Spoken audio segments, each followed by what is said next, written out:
नमस्कार, स्वागत है आप सभी का। आप देख रहे हैं स्टेट लाइव पर हुआ पांडे आपके साथ। शुरुआत करते हैं बिहार से। बिहार विधानसभा चुनाव को लेकर बीजेपी की पहली सीट लिस्ट में कुल 71 कैंडिडेट्स के नाम सामने आए हैं। यही नहीं, डिप्टी सीएम सम्राट चौधरी तारापुर सीट से चुनाव लड़ेंगे और बीजेपी ने पहली सूची में कई बड़े नामों को रिपीट किया है। पार्टी ने दानापुर से रामकृपाल यादव को उतारा है। पार्टी ने अपने सभी बड़े नेताओं को टिकट दिया है। मंत्री नितिन नवीन को बांकीपुर से उतारा गया है। मंत्री मंगल पांडे को सिवान से टिकट दिया गया है। संजय सारावगी को दरभंगा से उतारा गया है। नीरज कुमार बबलू को छातापुर से टिकट मिला है। वहीं पूर्व डिप्टी सीएम रेणु देवी को बेतिया सीट से कैंडिडेट बनाया गया है। पार्टी ने दानापुर से रामकृपाल यादव को उतारा है। पार्टी ने अपने सभी बड़े नेताओं को टिकट दिया है। मंत्री नितिन नवीन को बांकीपुर से मैदान में उतारा गया है। वहीं मंत्री मंगल पांडे को सिवान से टिकट दिया गया है। संजय सारावगी को दरभंगा से उतारा गया है। नीरज कुमार बबलू को छातापुर से टिकट दिया गया है। पूर्व डिप्टी सीएम रेणु देवी को बेतिया से कैंडिडेट बनाया गया है। वहीं एक और पूर्व डिप्टी सीएम तारकिशोर प्रसाद को कटिहार से टिकट दिया गया है। कुल मिलाकर बिहार विधानसभा की राजनीतिक गतिविधियां अब खुलकर सामने आने लगी हैं।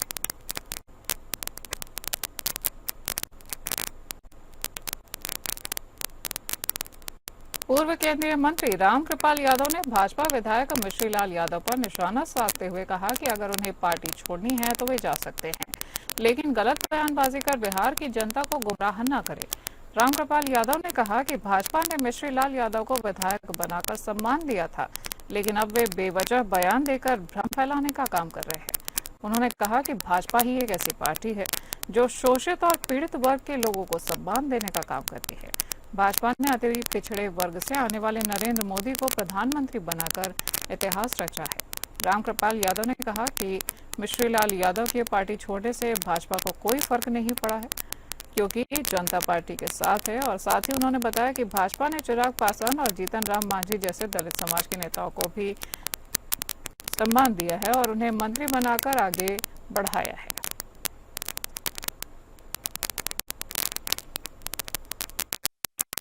मोदी जी जैसे गरीब परिवार के व्यक्ति को जो अति पिछड़ा समाज से आते हैं उनको प्रधानमंत्री बनाया और देश के इतिहास में लिखा गया। इनके पहले कोई देश का प्रधानमंत्री अति पिछड़ा समाज का नहीं बना था। आपने सुना होगा, इससे प्रधानमंत्री मोदी जी को नहीं,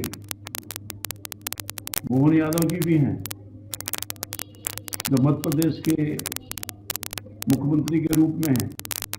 बिहार के अंदर ही आप देख लीजिए, आज चिराग पासवान जी हों, जीतन राम मांझी जी हों, भारतीय जनता पार्टी की जब सरकार बनती है तो 2 दलित चेहरे को अपने कैबिनेट में स्थान देकर के बिहार के ही बेटे हैं सम्मानित किया। निषाद के बेटे को कैबिनेट में जगह देने का काम किया। मुझे भी यह सौभाग्य प्राप्त हुआ कि मैं मोदी जी के कैबिनेट में मंत्री के रूप में था। कई ऐसे लोग हैं, मैं समझता हूं कि मिश्रीलाल यादव जी गलत बयानी कर रहे हैं, लोगों को ठीक भ्रमित कर रहे हैं। पार्टी उनको छोड़ना है छोड़ के जाए, मगर ये गलत बयानी करके बिहार की जनता को, पिछड़ी और अति पिछड़ी जनता को। विधानसभा चुनाव के मद्देनजर पुलिस की सतर्कता के तहत सघन वाहन जांच अभियान चलाया जा रहा है। अभियान इसी क्रम में सदर थाना क्षेत्र के नया बाजार स्थित पेट्रोल पंप के पास एक कार को रोककर उसमें सवार 2 अपराधी जग्गा यादव और रुपेश यादव को गिरफ्तार कर लिया गया है। साइबर डीएसपी अजीत कुमार ने बताया कि तलाशी के दौरान कार में छिपा कर रखे गए एक देसी पिस्तौल, 4 जिंदा कारतूस और 3 मोबाइल जब्त किए गए हैं। साथ ही कार को भी जब्त कर लिया गया है। गिरफ्तार आशीष कुमार उर्फ जग्गा यादव जो कि सुखासन गांव का निवासी है और रुपेश यादव जो अलानी गांव का निवासी है। डीएसपी ने यह भी बताया है कि जग्गा यादव पर सिमरी, बख्तियारपुर और सदर थाना में पहले से ही कई आपराधिक मामले दर्ज हैं और इन्हें गिरफ्तार कर लिया गया है।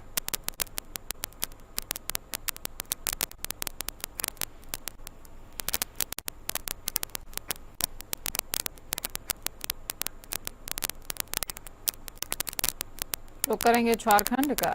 रांची स्थित झारखंड पुलिस मुख्यालय सभागार में महानिदेशक एवं पुलिस महानिरीक्षक अनुराग गुप्ता के द्वारा वीडियो कॉन्फ्रेंसिंग के माध्यम से आगामी दीपावली एवं छठ महापर्व के अवसर पर विधि व्यवस्था एवं अपराध की रोकथाम के लिए प्रशासनिक तैयारियों के मद्देनजर कल शाम एक समीक्षा बैठक आयोजित की गई। इस बैठक में पुलिस महानिदेशक ने सभी पुलिस अधीक्षकों को राज्य में उक्त त्योहारों के अवसर पर शांति व्यवस्था कायम रखने हेतु प्रत्येक जिले में नियंत्रण कक्ष में 24/7 पुलिस पदाधिकारी और पुलिस बल की प्रतिनियुक्ति करने, धनतेरस पर्व के मद्देनजर चोरी और छिनतई की घटना पर रोक लगाने हेतु बाजार क्षेत्र में नियमित गश्ती करने और दीपावली पर्व के मद्देनजर संवेदनशील स्थानों पर अग्निशमन वाहनों को प्रतिनियुक्त करने जैसी सभी व्यवस्थाओं का संधारण हेतु सभी प्रकार के सुरक्षात्मक उपाय किए जाने के साथ ही अवैध शराब और ड्रग्स के कारोबार में संलिप्त अपराधी के विरुद्ध कठोर वांछित कार्यवाही एवं भीड़ भाड़ वाले स्थानों पर सादे लिबास में पुलिस बल की प्रतिनियुक्ति करने का भी निर्देश जारी किया है। बैठक के क्रम में सभी पुलिस अधीक्षकों को अपने अपने जिलों में चैम्बर ऑफ कॉमर्स के साथ समन्वय स्थापित कर प्रत्येक महीना चैम्बर ऑफ कॉमर्स के पदाधिकारियों के साथ बैठक कर उनकी समस्याओं का समाधान करने एवं सुरक्षा के मद्देनजर निर्देश दिए गए हैं। इसके अलावा रिहायशी इलाकों में आवासीय कल्याण समिति का गठन कराने पर बल दिया गया है। चैम्बर ऑफ कॉमर्स के पदाधिकारियों को अपने मकान, प्रतिष्ठानों, कार्यालयों में कार्यरत निजी कर्मियों का सत्यापन अवश्य करने और अपने मकान, प्रतिष्ठानों, कार्यालयों आदि में सीसीटीवी कैमरा लगाने का निर्देश भी दिया गया है। सभी पुलिस अधीक्षकों को चैम्बर ऑफ कॉमर्स के पदाधिकारी से आपसी समन्वय स्थापित करते हुए एटीएम के बाहर, बैंक शहर के भीड़भाड़ वाले स्थानों और वाहन पार्किंग के इर्द गिर्द सीसीटीवी कैमरा लगवाने के लिए वांछित कार्यवाही करने का निर्देश जारी किया गया है।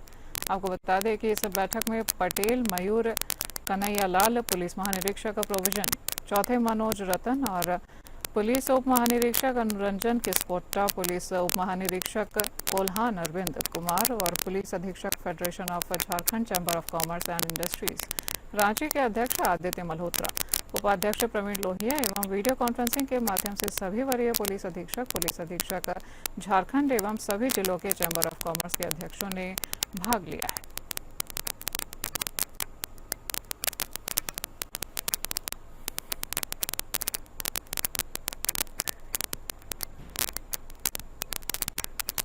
गढ़वा जिले के नवादा मोड़ स्थित आशीर्वाद मैरिज हॉल में क्षत्रिय गौरव एकता के बैनर तले एक भव्य मिलन समारोह का आयोजन किया गया है। इस कार्यक्रम में मुख्य उद्देश्य को लेकर झारखंड मुक्ति मोर्चा केंद्रीय समिति सदस्य नितेश सिंह ने खुलकर अपने विचारों को साझा किया है। तो वहीं इस अवसर पर पूर्व एमएलसी प्रवीण सिंह ने कहा है कि ये एक सामाजिक सम्मेलन है जिसमें क्षेत्रीय समाज के लोग अपनी समस्याओं और विचारों को साझा कर रहे हैं। आपको बता दें कि झारखंड के कई जिलों में ऐसे कार्यक्रम आयोजित किए जा रहे हैं और आगामी फरवरी में राज्य स्तर पर भी भव्य सम्मेलन किया जाएगा। वहीं बिहार सरकार के पूर्व मंत्री एवं गढ़वा के पूर्व विधायक गरीनाथ सिंह भी इस सम्मेलन में शामिल हुए हैं। बता दें कि आगामी 21 दिसंबर को इसी की तर्ज पर क्षत्रिय सम्मेलन को विस्तार दिया जाएगा।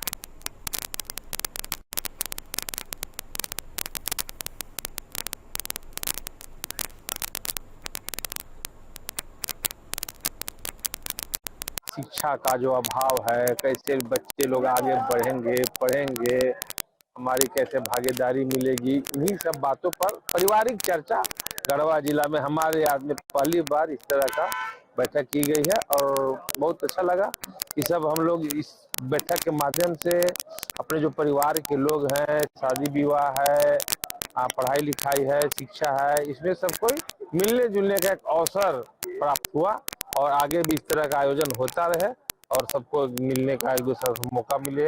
उसके बाद हम लोग का एक कार्यक्रम 21 दिसंबर को भव्य तरीका से गढ़वा गोविंद स्कूल के मैदान में, उसके बाद यहाँ के आयोजक के द्वारा बताया गया कि रांची में भी विशाल कार्यक्रम होगा जो पूरे झारखंड से लोग रहेंगे, समाज के लोग रहेंगे। और ये क्षत्रिय गौरव एकता बैनर है, लेकिन क्षत्रिय का मतलब है कि सभी को अपने क्षेत्र में रखना, उनके सभी दुख सुख में शामिल होना, क्षत्रिय का यही संदेश है। सभी समाज कमजोर वर्ग के लोगों को साथ दे, उनके साथ खड़े रहे, यही सब बातों पर चर्चा हुई है। राजधानी रांची में आयोजित 5 दिवसीय जेसोवा यानी Jharkhand IAS officer wives association मेला सोमवार को संस्कृति कार्यक्रम के साथ संपन्न हुआ है। इस मेले में झारखंड के पारंपरिक नृत्य और कला का भव्य प्रदर्शन किया गया है। इस दौरान एपीएन न्यूज की टीम ने मेले परिसर में पहुंचकर आखिरी दिन में व्यापार पर कुछ व्यापारियों से बातचीत भी की है। तो वहीं हमारे संवाददाता तृप्ति सिंह ने इस मेले के शानदार माहौल का जायजा भी लिया है। आप भी देखिए क्या कुछ सामने आया है। जोहार, इस वक्त हम पहुंच गए हैं राजधानी रांची की मोरहाबादी स्थित जैसोवा मेले में, जहां आप देख सकते हैं भव्य तरीके से मेले का ये आखिरी दिन है। जी हाँ, 13 अक्टूबर की तारीख 5 दिवसीय चलने वाले इस दिवाली मेले का आज आखिरी दिन है और आखिरी दिन का जश्न हम आपको दिखाएंगे। सबसे पहले आज हम दिखाना चाहेंगे आपको पारंपरिक, जी हाँ, झारखंड के पारंपरिक नाच और गाना, जी हाँ, सांस्कृतिक गीत और नाच का प्रदर्शन यहाँ पर किया जा रहा है, नृत्य का प्रदर्शन किया जा रहा है। जरा देखिए, हम यहाँ अपने कैमरामैन को कहेंगे सीधा नजारे की तरफ दिखाएंगे आपको। यहाँ पर आप मंच पर देख सकते हैं किस तरीके से सांस्कृतिक नृत्य का प्रदर्शन किया जा रहा है। इस चीज का स्टॉल लगा है यहाँ पे हम लोग बच्चों का 3 साल से बड़े बच्चों का टैलेंट और करियर असेसमेंट करते हैं और ये एक यूनिक है झारखंड के लिए। पहले हर साल यहाँ पर स्टॉल लगाते हैं, मतलब जब भी हुआ है पहले भी? देख, पहले हम लोग आते थे बट इस साल हम लोग पहले का जो फीडबैक था कि काफी अच्छा रिस्पांस रहता है। झारखंड के कोने कोने से लोग आते हैं, ऑलमोस्ट हर एक डिस्ट्रिक्ट से लोग आते हैं यहाँ पे और आके अपना प्रोडक्ट और सर्विसेज के बारे में बताते हैं। खास करके झारखंड की संस्कृति यहाँ इस मेले में देखने को मिलती है, तो हमने सोचा कि हम अपना भी स्टॉल लगाते हैं। और तरीके का भीड़ इस बार देखने को मिल रहा है। ये पूरा जो भीड़ है वो हर एक तबके के लोग इस मेले में इस बार आए हैं, जो मिडिल क्लास लोग हैं वो भी, और क्योंकि जसोवा एक आईएएस वाइफ ऑफिसर्स एसोसिएशन का ये मेला है तो सारे ब्यूरोक्रेट्स भी और झारखंड सरकार के पदाधिकारी, उनके फैमिली, उनके रिलेटिव्स जो बाहर रहते हैं वो लोग भी यहाँ विजिट किए हैं। बहुत बहुत शुक्रिया। तो हम पहुंच चुके हैं एक ऐसे स्टॉल पर जहां पर कस्टमर्स भी दिख रही हैं आपको। यहाँ पर महिलाएं दिख रही हैं जो कि यहाँ पर तरह तरह की विभिन्न प्रकार की महिला के जो परिधान है वो देखती नजर आ रही है। आइए इस स्टॉल के यहाँ पर जो ऑर्गेनाइजेशन को लेकर जो उन्होंने तैयारी की, इस पर जानते हैं। क्या कहना है मैम आपका, इसका कैसा रहा इस बार जैसोवा का पूरा मेला 5 दिन से? हाँ, बस बहुत अच्छा तो रिस्पांस नहीं रहा, सो रहा, क्योंकि आज क्या उम्मीद है, आज आखिरी दिन है? देखिए, उम्मीद तो अच्छे ही लेके हम लोग आते हैं, बाकी तो ऊपर वाले की मर्जी है। क्या कुछ खास रहा आपकी तरफ से इस बार? हम लोग के पास पाकिस्तानी पूरा आइटम है और इंडियन है। 1350 से शुरू है 6000 तक हमारा बुटीक है। हम लोगों को सिर्फ एडवर्टीजमेंट करना है, पैसा कमाना मेरा काम नहीं है। एडवर्टीजमेंट हो, लोगों तक मेरी बात पहुंचे और अच्छे से अच्छा क्लासी कपड़ा दे। हम लोग शादी के लिए पाकिस्तानी डिजाइन का आपने बोला कपड़ा, तो वो मतलब डिजाइन आपकी तरफ से आप ही लोग करें? हम लोग डिजाइन करते भी हैं और हम लोग ऑर्डर पे बनवाते भी हैं। कहाँ से आप आई हैं स्टॉल लेकर? रांची से जामिया नगर से आए हैं जी।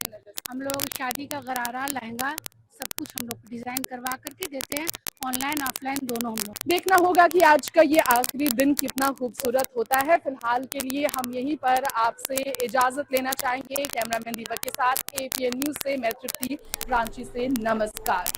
देवघर के सोनराय थानी प्रखंड के बिजली विभाग में एक बार फिर भ्रष्टाचार की करंट तेजी से दौड़ती दिखाई दे रही है। मामला 2028 से जुड़ा हुआ बताया जा रहा है, जब एक उपभोक्ता ने विधिवत तरीके से मीटर लगाने के लिए आवेदन किया था, लेकिन विभागीय लापरवाही और मिलीभगत के चलते मामला वर्षों तक लंबित रहा है। जानकारी के अनुसार पीड़ित उपभोक्ता ने 2018 में मीटर लगाने का आवेदन किया था। 3 साल बाद यानी 2021 में अचानक से बिजली विभाग ने बिल की पर्ची थमा दी है, वो भी सीधे 48,000 रुपए की। जब उपभोक्ता ने आपत्ति दर्ज कराई तो विभागीय अधिकारियों ने उल्टे उसके ऊपर ही केस ठोक दिया है।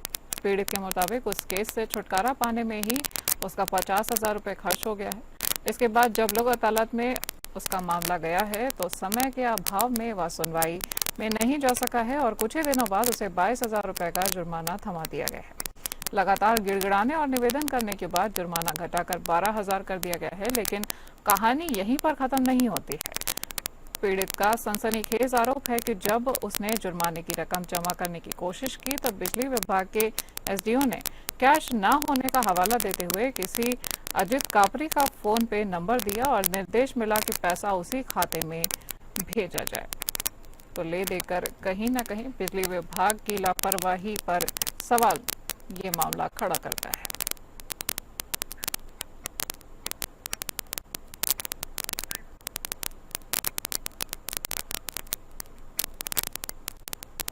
चाईबासा में बीती रात भाकपा यानी माओवादी संगठन नक्सलियों ने छोटा नागरा थाना क्षेत्र के बहदा गांव स्थित एयरटेल मोबाइल टावर को आग के हवाले कर दिया है।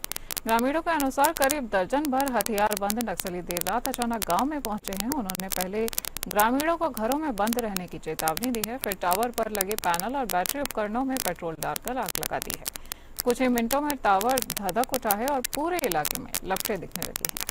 आग लगने के बाद टावर के उपकरणों के जलने और फटने से रह रहकर तेज आवाजें आती रही हैं। वहीं ग्रामीणों ने बताया है कि रात करीब 1 बजे तक पूरे क्षेत्र में धमाकों जैसी आवाजें सुनाई दे रही थी। टावर के चारों ओर धुआं फैल गया है और बिजली की तारें जलकर टूट चुकी हैं। इस वारदात के बाद ग्रामीण पूरी रात भय के साए में सो रहे हैं और किसी ने अपने घर से बाहर झांकने की हिम्मत तक नहीं की है। घटनास्थल पर नक्सलियों ने कई पोस्टर और पर्चे भी छोड़े हैं, जिनमें उन्होंने अपने मारे गए साथियों का बदला लेने की चेतावनी दी है। पोस्टर में ऑपरेशन कगार के विरोध में 8 से 14 अक्टूबर तक प्रतिशोध सप्ताह और 15 अक्टूबर को झारखंड, बिहार, उत्तरी छत्तीसगढ़, पश्चिम बंगाल और असम में कांड करने का आह्वान किया गया है। पोस्टर में साफ लिखा गया है कि घटना के बाद बहदा गांव और आसपास के इलाकों में सन्नाटा पसरा हुआ है। ग्रामीणों के चेहरों पर डर साफ तौर पर झलक रहा है। ग्रामीणों का कहना है कि टावर के जल जाने से अब नेटवर्क पूरी तरह से ठप हो गया है। वहीं मोबाइल से किसी से भी बात नहीं हो पा रही है। बच्चों की ऑनलाइन क्लासेस भी बंद हो गई हैं और बैंक का काम ठप हो गया है। यूपीआई से लेन देन भी रुक गया है। वहीं इलाके में भारी सुरक्षा बल तैनात कर तलाशी अभियान भी चलाया जा रहा है।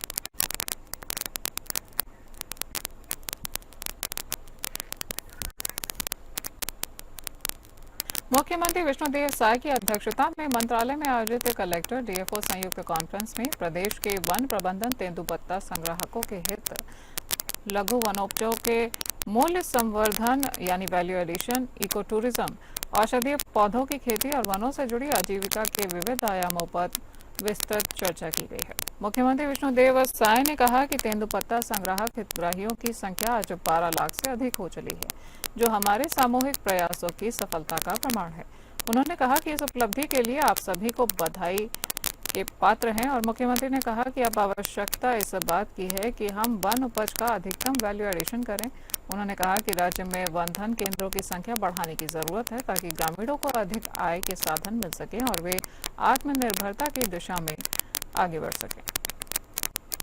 मंत्री श्री विजय शर्मा जी भी शामिल हुए, हमारे प्रदेश के सीएस, प्रमुख सचिव, सभी विभागों के प्रमुख सचिव और संभागायुक्त, कलेक्टर, एसपी, डीएफओज, जिला पंचायत के सीओज सब ये 2 दिन के कॉन्फ्रेंस में शामिल हुए और 2 दिनों तक छत्तीसगढ़ के विकास पर चर्चा हुई है। बुनियादी जो विषय हैं उस पर चर्चा हुई है और छत्तीसगढ़ में कैसे कानून व्यवस्था ठीक रहे उस पर भी चर्चा हुई है और डीएफओ के साथ पहली बार प्रदेश स्तर पर बैठक हुई है। तो कई तरह की समस्या फॉरेस्ट से भी लेकर रहती है, कई तरह के निर्माण काम वगैरह के एनओसी वगैरह लेने रहते हैं, उस पर भी चर्चा हुई है और हम लोग अपने प्रदेश में। छत्तीसगढ़ के उप मुख्यमंत्री और लोक निर्माण मंत्री अरुण साव ने नवा रायपुर में निर्माणाधीन छत्तीसगढ़ विधानसभा के नए भवन के अंतिम दौर के कार्यों का निरीक्षण किया है। उन्होंने इस दौरान इसके लोकार्पण की तैयारियों का भी जायजा लिया है। प्रधानमंत्री नरेंद्र मोदी आगामी 1 नवंबर को राज्योत्सव के मौके पर विधानसभा के नए भवन का लोकार्पण करेंगे। आधुनिक व सर्व सुविधा युक्त इस भवन में छत्तीसगढ़ की संस्कृति और परंपरा की झलक दिखाई देगी। विधानसभा के सदन की सीलिंग में धान की बालियां उकेरी गई हैं और सदन के भीतर ज्यादातर फर्नीचर बस्तर के शिल्पियों द्वारा बनाए गए हैं।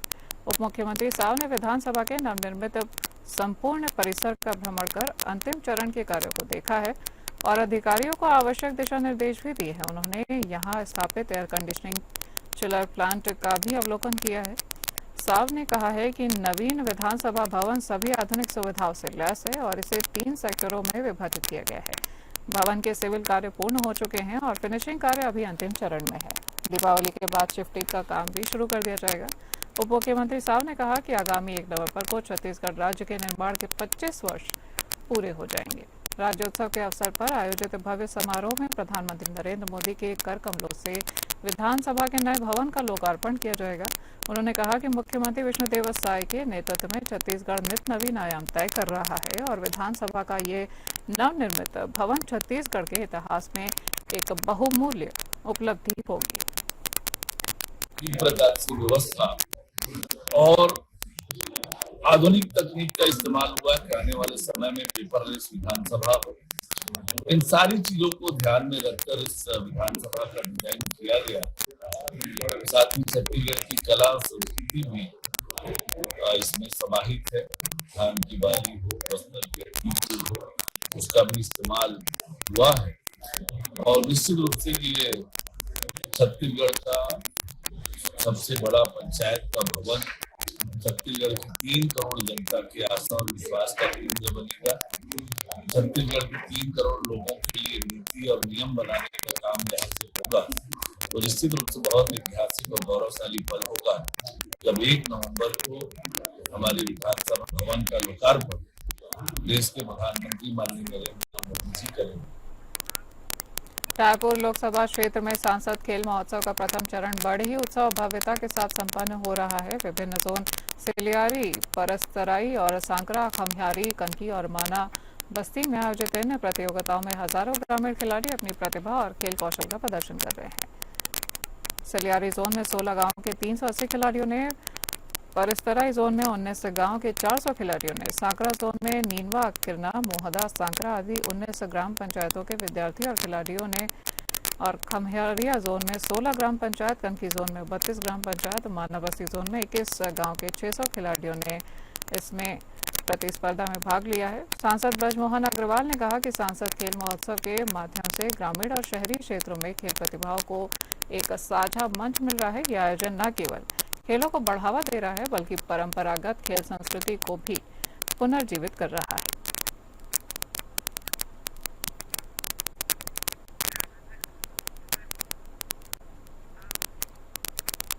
रायपुर जिले में अवैध प्लॉटिंग के खिलाफ प्रशासन की कार्यवाही लगातार जारी है। राजस्व विभाग द्वारा ग्राम कांदूल और ग्राम काठाडीह में बड़ी कार्यवाही की गई है। प्राप्त जानकारी के अनुसार ग्राम कांदूल में 2 अलग अलग स्थानों पर लगभग 5-5 एकड़ कुल 10 एकड़ भूमि पर की जा रही अवैध प्लॉटिंग को राजस्व टीम ने ध्वस्त कर दिया है। यहां मरूम रोड काटी गई है और पिलर तोड़कर अवैध निर्माण को हटाया गया है। इसी तरह ग्राम काठाडीह में 1.77 एकड़ भूमि पर की गई अवैध प्लॉटिंग पर भी कार्यवाही की गई है। पूरी कार्यवाही कलेक्टर डॉक्टर गौरव सिंह के निर्देशानुसार एसडीएम नंद कुमार चौबे के नेतृत्व में अतिरिक्त तहसीलदार राकेश देवांगन और उनके राजस्व की टीम ने की है।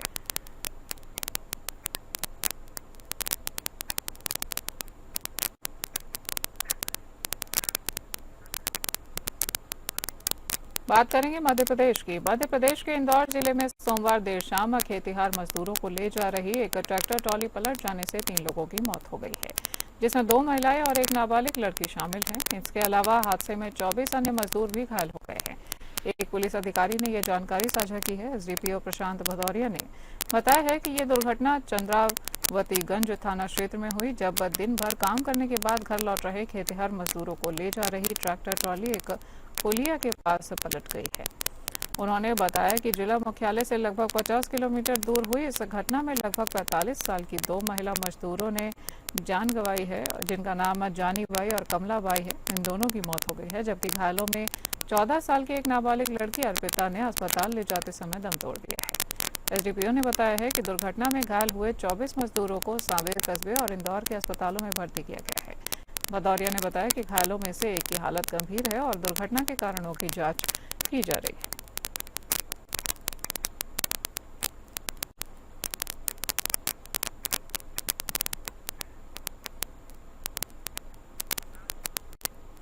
स्टेट लाइव में आज के लिए इतना ही। नमस्कार।